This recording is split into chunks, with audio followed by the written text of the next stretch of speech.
우리가 이 땅을 살아가면서 사람들을 평가할 때에 어떤 어려운 길을 가는 사람들을 좀 어리석다라고 표현을 합니다. 그래서 참 힘들고 어려운 길을 이렇게 걸어가는 사람들, 편한 길이 있음에도 불구하고 어려운 길을 걸어가는 사람들, 그 사람들을 향하여 우리는 어리석은 사람이라고 이야기합니다.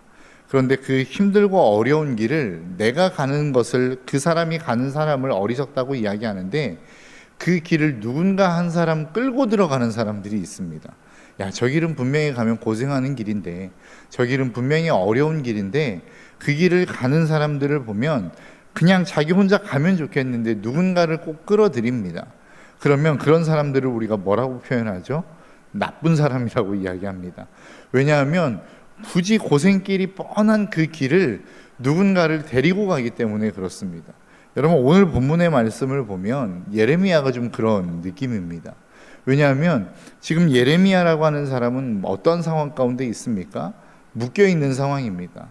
왜냐하면 너희들이 유다 땅이 지금 이제 멸망을 곧 당할 건데, 하나님의 침공, 다른 민족으로 말미암아 너희들을 침공하게 만드실 건데 왜 그러냐? 그것이 너희들의 죄 때문이다 라고 선포했기 때문에 그렇습니다. 그래서 더 이상 예루살렘 성전에 들어갈 수도 없고 묶여있는 상황이죠. 그 상황을 오늘 본문 5절은 이렇게 이야기합니다. 예레미야가 바룩에게 명령하여 이르되 나는 붙잡혔으므로 여호와의 집에 들어갈 수 없으니 라고 이야기해요. 그러니까 예레미야가 하나님이 주신 그 말씀을 선포함으로 말미암아 어떤 일이 벌어졌습니까? 누구죠? 여호와김의 미움을 사게 되었고, 그 미움으로 말미암아 이제 더 이상 성전에 들어갈 수 없는 상황이 된 것입니다. 그런데 문제는 뭐냐면 그러한 상황 가운데 있는 예레미야에게 하나님의 말씀이 또 임했다라는 겁니다. 오늘 본문 1절입니다. 유다의 요시야 왕의 아들 여호와김 제4년에 여호와께로부터 예레미야에게 말씀이 임하니라 이르시되 라고 이야기해요. 그러니까 이제는 아무것도 할 수 없고 더 이상 성전에 들어갈 수도 없고, 그래서 사람들에게 하나님의 말씀을 선포할 수도 없는 예레미야에게 하나님의 말씀이 임했다라고 하는 겁니다. 그 하나님의 말씀을 다시 선포하라고 이야기하고 있는 것이죠. 그리고 그 말씀을 기록하라고 말씀하고 있습니다. 그런데 여러분 한번 생각해 보시겠습니까? 지금 예레미야는 하나님의 말씀 앞에 순종함으로 말미암아 고난을 당하고 고통을 당하고 고생을 하고 있는 상황 가운데 있는 것입니다.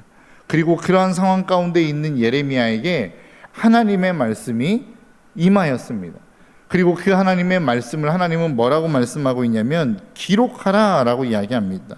오늘 본문 2절 후반절입니다. 내가 내게 일러준 모든 말을 거기에 기록하라 라고 이야기해요.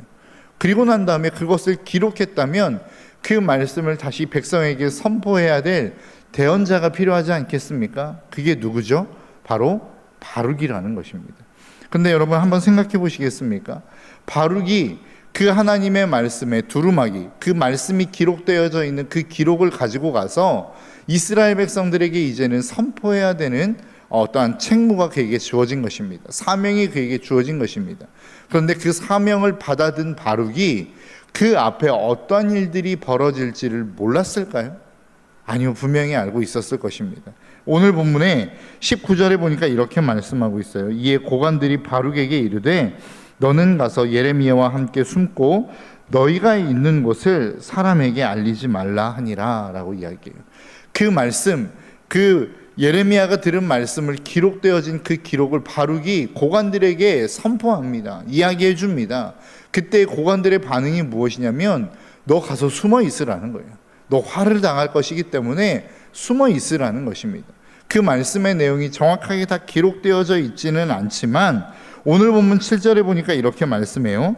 그들이 여호와 앞에 기도를 드리며 각기 악한 길을 떠나리라. 여호와께서 이 백성에 대하여 선포하신 노여움과 분이 크니라. 그러니까 이 책의 내용, 이 기록의 내용이 어떤 내용이라는 것을 여러분 짐작할 수 있죠. 하나님께서 이스라엘 백성들에게 지금 노여워하신다, 분노하신다라고 하는 내용의 가능성이 높습니다. 그러니까 이 말씀을 쭉 기록해 가면서 바룩이 어떤 느낌이 들었을까요? 아, 이거 심상치 않은데 이 말씀을 고관들에게 전해주면 고관들이 우리를 가만 놔두지 않을 것 같은데 라고 하는 생각을 하지 않았겠습니까? 바보가 아닌 이상 그 일들을 충분히 예상할 수 있었을 것이다 라고 하는 것이죠.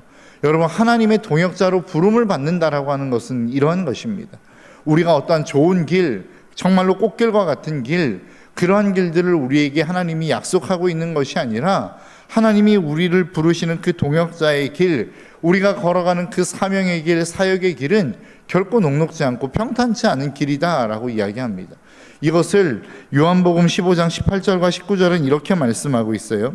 세상이 너희를 미워하면 너희보다 먼저 나를 미워한 줄 알라. 너희가 세상에 속하였으면 세상이 자기의 것을 사랑할 것이나 너희는 세상에 속한 자가 아니요 도리어 내가 너희를 세상에서 택하였기 때문에 세상이 너희를 미워하느니라 라고 이야기해요. 그러니까 하나님이 우리를 부르시는 부르심이 있어요. 그 부르심이라고 하는 것은 무엇이냐? 세상에 속해 있던 우리를 하나님이 택하셔서 하나님의 소유 삼기 위해서 하나님이 우리를 불러내신 거란 말이죠. 세상에서 우리를 불러내신 거란 말입니다. 하나님과 다른 편에 서 있던 저와 여러분들을 불러내셔서 이제 하나님의 편에 서게 하신 거예요. 그러면 누구와 지금 이제 마주대하여 적대시하게 서 있는 것입니까? 세상을 향하여 적대시하게 서 있는 것입니다. 그렇기 때문에 세상의 미움을 너희는 받을 것이다 라고 이야기하고 있는 것이라는 거죠. 우리가 하나님의 동역자로 부르심을 받았다라고 하는 것은 그러한 것입니다. 세상의 미움을 받을 것을 각오하고 세상의 적대적인 자로 이제는 우리는 설 것을 우리는 각오하고 서는 자들이라는 것이죠.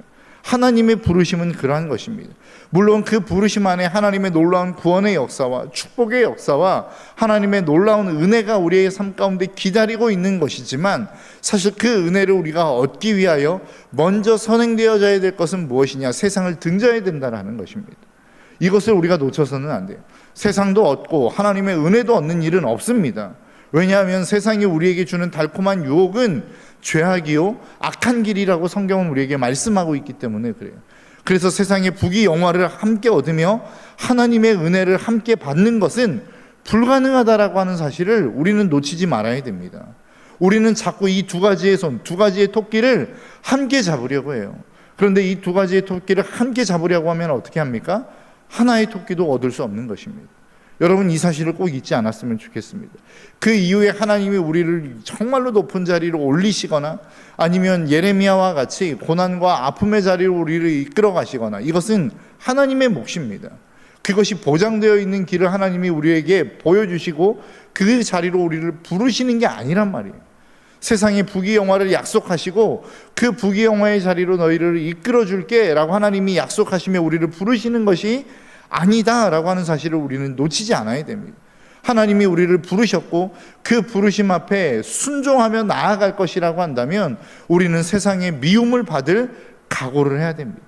그 결심을 하며 하나님의 부르심의 자리로 나아가는 것이라는 사실을 저와 여러분들이 잊지 않으시기를 주님의 이름으로 축복합니다. 바룩이 그랬습니다. 바룩은 분명히 알았어요. 예레미야의 부르심을 받고 그가 명령하는 그 명령 앞에 순종하면 그 인생 가운데 어떤 일들이 벌어질 것이다 라고 하는 것을 바룩은 이미 알고 있었다라는 거예요. 그럼에도 불구하고 그 길을 걸어갔습니다. 왜 그렇습니까? 그 길이 생명의 길이기 때문에 그렇습니다. 거기에만 생명이 있기 때문에 그렇습니다. 우리의 삶도 마찬가지 아닙니까? 예수 그리스도를 따라가는 삶, 우리의 삶 가운데 분명히 고난이 있고 핍박이 있고 어려움이 있을 거라는 사실을 우리는 분명히 알고 있습니다. 그럼에도 불구하고 우리가 그 길을 걸어가는 이유가 뭐예요? 거기에만 생명이 있기 때문 아닙니까? 생명을 얻을 수 있는 유일한 길이기 때문에 우리는 그 길을 걸어가는 것이란 말이죠. 지금 이제 단기 선교를 우리가 준비하고 있지 않습니까? 청년과 청소년들이 해외와 국내 안에 단기 선교를 준비하며 나아가고 있습니다. 그 단기 선교를 준비하는 사람들을 바라보면 야, 고생을 저렇게 사서 하나? 라고 하는 생각이 듭니다. 왜 그런 일들을 하죠? 거기에만 생명이 있기 때문에 그렇습니다. 그 복음 안에만 생명을 얻을 수 있는 생명의 복음이 있기 때문에 그 일들을 하는 것이라는 겁니다. 여러분, 우리가 이 사실을 놓치지 않았으면 좋겠습니다. 주님이 오늘도 저와 여러분들의 삶을 동역자로 부르고 계십니다. 주님이 저와 여러분들을 주님의 동역자로 사명자로 오늘도 저와 여러분들을 부르고 계신단 말이죠. 그런데 우리가 세상에 부귀영화만을 생각하고 우리가 하나님의 부르심에 순종했으니까 하나님이 우리에게 부귀영화를 주실 거야, 더 많은 재물, 더 많은 명예, 더 많은 인기를 주실 거야 라고 하는 기대감으로 그 부르심에 지금 응하고 있다면 여러분은 언젠가 실망하게 되어 있습니다. 하나님의 부르심 앞에 내가 순종했는데 그 결과물이 이거밖에 안 되라고 하는 그러한 실망을 우리는 얻을 수밖에 없다고요. 하나님이 우리에게 주시겠다라고 하는 것은 세상의 부귀영화를 뛰어넘는 하늘의 신령한 복인 것을 우리는 잊지 않아야 됩니다. 바르게 그 마음을 가지고 지금 예레미야의 부름 앞에 지금 순종하며 나아가고 있는 것입니다. 하나님의 동역자로 부르심을 받는 저와 여러분도 저는 마찬가지라고 생각합니다. 하나님이 우리에게 주실 놀라운 영광이 있습니다. 은혜가 있습니다. 그래서 사도 바울은 고백하지 않습니까? 내가 지금 당하는 이 수많은 고난들이 있는데 내가 이 고난을 견뎌내는 이유는 무엇이냐? 장차 올 영광과 좋게 비교할 수 없기 때문이다. 비교가 안 되기 때문이다. 내가 이 고난으로 말미암아, 이 고난으로 고통을 받음으로 말미암아 하나님이 나에게 약속하신 그 생명의 면류관, 은혜의 면류관은 지금 당하는 고난과는 좋게 비교할 수 없는 너무나도 어마어마한 것이기 때문에 이 고난 나는 아무것도 아니다 라고 이야기하는 것이라고요. 저와 여러분들이 그러한 하나님의 영광과 하나님의 임재를 맛볼 수 있는 축복의 백성들이 되시기를 주님의 이름으로 축복합니다. 그 동역자로 부르신 그 부르심 앞에 우리가 순종하며 나아갈 때에 하나님이 우리에게 하늘의 놀라운 신령한 복을 약속하고 있다는 사실을 잊지 마시고 날마다 그 하나님의 임재의 영광을 누릴 수 있는 저와 여러분들의 삶이 되시기를 주님의 이름으로 축복합니다. 또 한 가지, 앞에서도 아까 여러분들에게 말씀드렸던 것처럼 하나님이 우리에게 말씀하신 이스라엘 백성들에게 지금 낭독하라고 이야기하는 하나님의 메시지는 노여움과 분노일 가능성이 높습니다. 그런데 그 노여움과 분노 안에 자리 잡고 있는 하나님의 마음이 도대체 뭐냐는 거예요. 왜 하나님이 그 이스라엘 백성들에게 나 지금 화났어, 난 너희들에게 분노를 쏟아 부을 거야 라고 하는 메시지를 왜 전달하고 계시느냐라고 하는 겁니다. 오늘 본문 3절입니다. 유다 가문이 내게 그들에게 내리려 한 모든 재난을 듣고 각각 악한 길에서 돌이키리니 그리하면 내가 그 악과 죄를 용서하리라 하시니라. 그러니까 하나님의 진짜 속마음이 무엇입니까? 용서하기를 원하는 마음이에요. 그런데 하나님이 그 용서를 하기 위해서 전제되어야 되는 것이 무엇입니까? 악한 길에서 돌아서는 것입니다. 여러분, 우리의 마음 가운데 하나님이 우리에게 말씀하시는 그 악한 길에서 돌아설 수 있는 저와 여러분들의 삶이 되시기를 주님의 이름으로 축복합니다. 그런데 이 예레미야에서 말씀하고 있는, 고관들을 향하여 말씀하고 있는 여호와김 왕에 대해서 말씀하고 있는 악한 길이라고 하는 게 무엇입니까? 우리가 앞에서도 살펴본 것처럼 정말로 없는 자들을 계속해서 힘들게 만드는 것입니다. 그들의 모든 고열을 빨아먹는 것입니다. 그 마음은 결국은 무엇에 기인한 것입니까? 나만 잘 되면 돼. 나만 괜찮으면 괜찮아. 내 모든 사람들이 고통을 받고 모든 사람들이 힘든 삶을 살아도 나 한 사람 괜찮으면 다 괜찮아 라고 하는 마음 아니겠습니까? 지금 이스라엘 백성들 가운데 있는 고관들의 마음이 그런 마음이라는 거예요. 백성들이 힘든 거 무슨 상관이야? 그들이 고통당하는 건 무슨 상관이야? 나만 괜찮으면 됐지. 나는 배부른데 뭐, 나는 편안한데 뭐, 그게 무슨 상관이야? 라고 하는 그 마음으로 지금 하루하루를 살아가는 것이 고관들의 마음입니다. 성경은 그것을 악하다라고 표현하고 있는 거예요. 너만 잘 되면 돼? 너만 잘 되면 모든 게 다 괜찮은 거야? 성경이 지금 반문하고 있는 거예요. 너를 지금 그 자리에 올린 이유가 무엇인데? 내가 지금 너를 그 자리에 세운 이유가 무엇인데? 라고 하나님이 고관들에게 지금 반문하고 있는 거라고요. 여러분, 우리에게 하나님이 주신 축복들이 있습니다. 은혜가 있습니다. 건강이 있고 물질이 있고 또 무엇이 있을까요? 뭐 다른 명예들이 있고 인기가 있을 수 있습니다. 하나님이 그것을 우리에게 주시는 이유가 뭐예요? 그것을 함께 누리라고 우리에게 주신 것입니다. 하나님이 모든 사람들이 잘 사는 나라를 만들기 위해서 하나님이 저와 여러분들에게 그것들을 주신 거란 말이죠. 여러분, 성경의 말씀을 보면, 마태복음을 보면 예수님이 가르치시는 내용 전체가 다 그런 것 아닙니까? 네가 정말로 힘들어하는 사람들이 있으면, 먹을 것이 없는 사람이 있으면 그 먹을 것을 주라는 거예요. 헐벗은 자가 있으면 그 헐벗은 것에 너희의 겉옷까지도 벗어서 주라는 것입니다. 여러분, 그것이 다 무엇이에요? 결국 하나님이 우리 가운데 이루고자 하는 나라가 어떤 나라입니까? 모두가 다 함께 잘 사는 나라입니다. 그러한 나라를 하나님이 우리에게 요구하고 있고 기대하고 있다는 거예요. 그리고 하나님은 우리에게 맡기신 사명을 무엇이라고 말씀하고 있는 것입니까? 청지기라고 이야기하고 있는 거예요. 그것은 뭐예요? 내 것이 아니지만 내 마음대로 쓸 수 있는 권한을 하나님이 우리에게 주신 거란 말이죠. 그리고 그것을 하나님이 우리에게 맡기시며 네가 그 하나님의 나라를 구현하라고 그 일들을 우리에게 맡기신 거란 말입니다. 그것들을 우리는 지금 행할 일들, 그 사명을 하나님이 우리에게 맡기셨다는 거예요.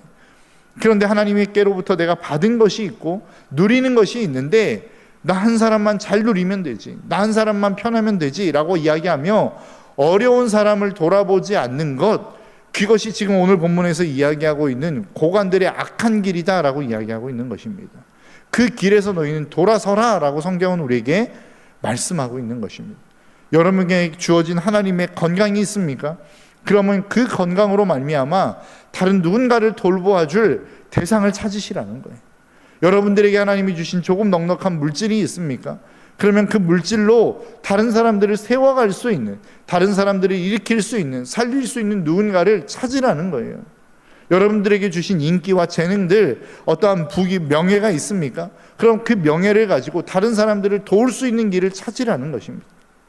그것들을 무시하며 살아가는 것, 나 한 사람의 안위만을 책임지며 그것으로 만족한 삶을 살아가는 것, 그것이 지금 오늘 본문에서 말씀하고 있는, 고관들을 향하여 말씀하고 있는 악한 길이다라고 성경은 우리에게 말씀하고 있는 것입니다. 우리에게 주어주신 그 하나님의 놀라운 축복을 누리는 것이 잘못되었다는 게 아니에요. 그 누리는 것을 하나님이 지금 우리에게 책망하고 있는 게 아니란 말입니다. 나 한 사람만 잘 먹고 잘 살면 돼. 그래서 주위를 돌아보지 않는 사람, 내 삶 가운데 분명하게 눈에 들어오게 만드는 사람들이 있는데 그 사람들을 그냥 방치해 두고 있는 그 상황을 우리는 말씀하고 있는 것입니다. 저와 여러분들의 삶 가운데 이 하나님의 마음이 저와 여러분들의 마음 가운데 다시 한번 채워져 가시기를 주님의 이름으로 축복합니다. 여러분, 예레미야 자기 한 사람 하나님의 말씀을 잘 지키며 자기의 삶을 지키면 되는 삶이었어요. 굳이 이렇게 고난당할 필요 없었던 사람이었단 말이죠. 굳이 도망자의 삶, 다시 갇히는 삶, 범죄자 같은 취급을 받는 삶 살지 않아도 됐단 말입니다. 그런데 그 마음 가운데는 무엇이 있었어요? 하나님의 마음이 있었습니다. 함께 잘 살기를 원하고, 함께 회복되어지기를 원하고, 함께 악한 길에서 떠나 하나님의 나라를 만들어가기를 소망하시는 하나님의 마음이 예레미야에게는 있었단 말입니다. 그래서 그는 그 고통과 어려움을 감수하고서라도 그 길을 여전히 걸어가는 삶을 살아갔다라는 것입니다. 이 길은 그냥 되지 않습니다. 하나님의 마음이 부어진 자들에게만 가능한 일이라고 저는 생각합니다. 저와 여러분들의 삶 가운데 이 하나님의 마음이 가득히 부어질 수 있기를 주님의 이름으로 축복합니다. 그래서 저와 여러분들이 머무는 삶의 자리마다 하나님의 사람으로, 하나님의 나라로, 하나님의 통치로 가득가득 채워지는 이 놀라운 은혜와 축복이 오늘 하루의 삶 가운데 풍성하게 넘쳐나시기를 주님의 이름으로 축복합니다.